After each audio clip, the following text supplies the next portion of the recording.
and Asahi, what a treat to have you here. Likewise, it's great to be here. So we are indeed living in interesting times, and you're right in the middle of a number of policy cross currents.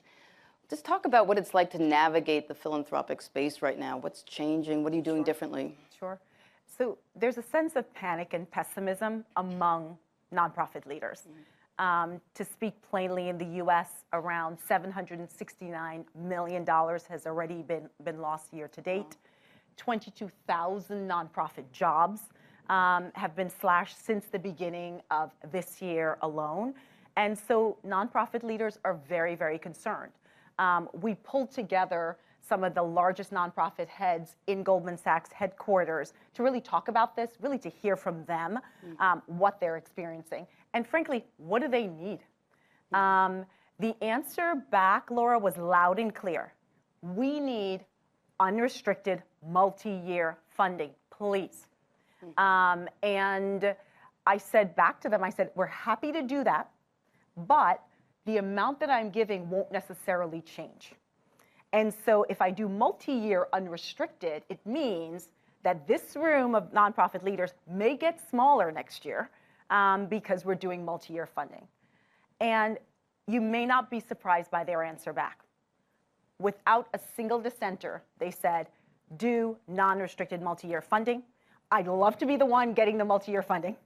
But if I'm not, I'm happy to know that this nonprofit next to me in the room is going to get it because there's such a critical need for it. And so we adjusted that RFP program to really provide unrestricted multi-year funding. So this really gets into the changing balance in public funding and private philanthropy. And from what you're saying, is it, we know about some funding cuts from the U.S. government. The U.S. Supreme Court last month cleared the way for the administration to withhold more than $4 billion in foreign aid. I think you said as much as $9 billion, which has incredible impact around the world. Do you see the opportunity for philanthropies to step in and bridge the gap? In what ways are you trying to do that? So, Laura, you're exactly right. Huge cuts that impact programs globally. On the flip side, we do see, versus last year, that private donating has gone up. 7% increase in private donors and a 9% increase among corporate donors. That's the largest increase in a single year in over a decade. And so you are seeing this sort of rise. Now, is it going to fill that gap? No. I mean, the amount of government giving to philanthropic causes is just too great for the private sector to be able to fill all of that. But we're seeing those increases. And I have to say this. This conference is Women, Money, and Power. A lot of the philanthropic funding disproportionately go to women and girls around the world. And so to the extent that those dollars continue to be cut, there will be fewer women and girls around the world with money or power. And so we need to really put a finger on that, know that, and really talk about it in terms of the impact. Now, what are nonprofit leaders doing? There have been really a number of responses. Some of them behind closed doors say, look, there's been some scope creep over the last several years. And just like any astute business leader, I'm not wasting a good crisis. And so my board and I are targeting our resources where we think we, at this point in time, need to target it to really service the individuals that we service, whether it's in education or healthcare, housing across the board. So some of them are doing that. Others are figuring out a partnership approach, right? If there are other orgs that are focused on the same thing, I've had to cut my funding for this particular program. Can I partner more with others in the sector, private actors, NGOs, to really make sure that the pain in the community is not as much felt? Just specifically in your role, first of all, has Goldman increased its giving? You mentioned the increase in corporate giving, and to what extent are you trying or able or thinking about playing a role in helping create new kinds of partnerships? So on the Goldman Sachs Give side, we have seen, because I'm president of the foundation and Give, so in that entity, we have seen an increase in giving. We have been working with the World Bank and the IFC on a facility called the Women Economic Opportunity Facility to provide capital to women entrepreneurs around the world. And we actually just published a report around the impact of that over the last 15 years. Surprise, surprise, women are a good investment. They pay back their loans early and default less. And so those kinds of arrangements where we can get scale by partnering with the World Bank and the IFC are some of the ways in which we're trying to really make sure that we're being as impactful as possible. Okay, let's talk about another challenging topic, which is some of the programs. We're going for it. Okay. The programs that were set up post-2020, Goldman was really out front with many programs, but the 1 million Black women, which you've been very involved in. I want to ask how it's been impacted by the rollback, the sort of pressure to roll back DEI initiatives, and to what extent you've had to make changes. Sure. And so you're right. We launched our 1 Million Black Women Initiative in 2021. And we have made changes to that program to comply with law. And so we have a specific part of that program called 1 Million Black Women Black in Business. It's focused on solopreneurs who are looking to become bona fide entrepreneurs. We changed the eligibility criteria for that program. There are no restrictions on gender or race to be a part of that specific program.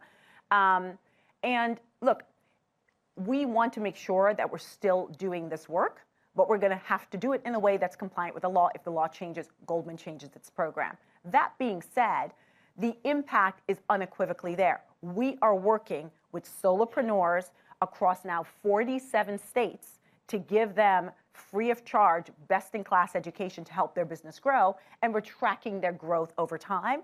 And so for those who are committed to continuing this work and where the thesis is clear, they're continuing to do it and finding ways to do it and adjusting where necessary. So between what you've just said about nonprofits and how you've had to change that program, how are you feeling about all this work now? Like, are you optimistic that the change is possible, that these changes that you've been working so hard for, or are you, more reserved about the potential impact of the philanthropy?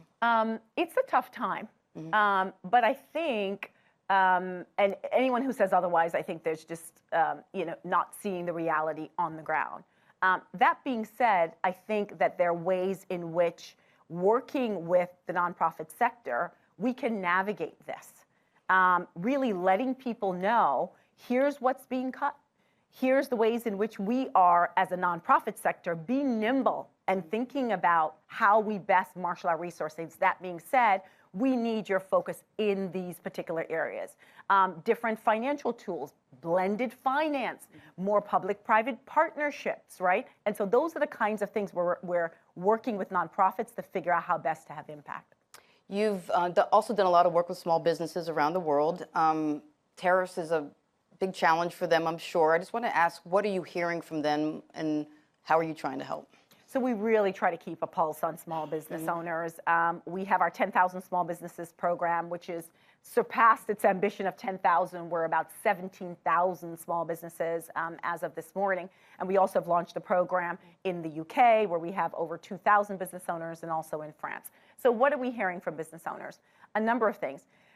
For business owners that are involved in import-export, they're raising their prices, though they don't want to. They've had to raise their prices. They're also trying to figure out ways in which they can control their costs in other areas to be able to manage the increase in prices. I sit with business owners and they'll talk to me about the price of door hardware, or the plastic cup that the hot sauce comes in at a restaurant, that the price of that has gone up. Like, that's the level at which small business owners' incremental increases in prices really impact them. So they're passing some along, but they're also trying to see to what extent we can eat some of those costs, because they don't really want to pass it along to their customer. They're also seeing customers reticent in holding back on making certain purchases, right? So a business owner said, I usually go to this trade fair, and I usually make X number of sales at the trade fair. This year, more people took my card, right? And so they're navigating that. Okay, let's talk about your own role in philanthropy. What's been the most difficult philanthropic decision that you've made? What are you most proud of? The reality is, I say no more than I say yes, right? Because there's so many amazing causes and organizations. And the other aspect of it is that with every decision that $1 here is a dollar that's not going there. And so you feel the weight of that. And if you didn't, you shouldn't be doing this job. And so I think so many of those no's, I'm still haunted by, where I'm like, you're amazing. How can I find some way to fund you, connect you with another org, or, so those are some of the toughest decisions, because we sit around the table and we say, wow, you're amazing. We'd love to fund this org. And what are you most proud of? Oh, lots. I've been at Goldman 20 years. I've been in this seat for 8 years. I think the impact we've had with the WeOff facility to help, hundreds of thousands of women around the world to be able to get capital. We made a commitment of about 63 million, and we were able to mobilize 3 billion to women entrepreneurs around the world, and really prove out the case around women entrepreneurs being a good investment. We've published it last week. The IFC is talking about it, the World Bank. So I think that's pretty remarkable. Going forward, what are you most passionate about? What do you want to have an impact on over the next 5 years? We've been talking more with small business owners and nonprofits about AI. Like, we'd be remiss if we weren't. They're telling us that 30% of them say, this is nonprofits, already using AI and seeing an increase in funding on the back of that. And I'm like, well, how are you doing that? They said, we have never really dug in to our donor data in a really comprehensive way. And AI is allowing us to be able to upload all of that information and really look for trends, patterns, what's happened over time in that huge data set of donors. And so that's been really interesting to see. Small business owners, 70% of them say, I'm already using AI, which we shouldn't be surprised about, right? Because they've got little margin, right? And so they need to find ways to be ever more efficient. And so, Laura, I'm excited about the potential of using AI to have even greater impact and have at greater scale to more of those in need around the world, including women and girls. Excellent. And now, Gemma mentioned that you're a partner at Goldman. You're on the management committee at Goldman. I'm just wondering, in your early life, when did you have an ambition, or did you have an ambition to actually become that? Because it just seems like such a star to reach for. I'll go back to Maslow's hierarchy. As I say, we were a family of 7. I have 4 siblings, and we were values rich, but materially poor. And so for me, when I went to undergrad and law school, at the very beginning, my goal was to be able to help my immediate family. And as my experience grew, my influence grew, my power grew, then did my ambition become greater. And it's about being a servant leader. How can I, who am blessed and humbled to have this platform, use it in a way that years later I will look back on it and say, we were able to accomplish this for women, for girls, for small business owners. In the UK, we've had a manifesto of small business owners who are giving us ideas on what they need to grow. And that my boys, Max and Sebastian, would be excited to see, like, when mom was away, these are all the things that she was working on. And so it's a matter of not just achieving the seat, but how are you in the room? How are you using it? And really leveraging it for the maximum impact. Asahi, you're an incredible role model. We're so lucky to have you here. Thank you so much. Thank you, Laura.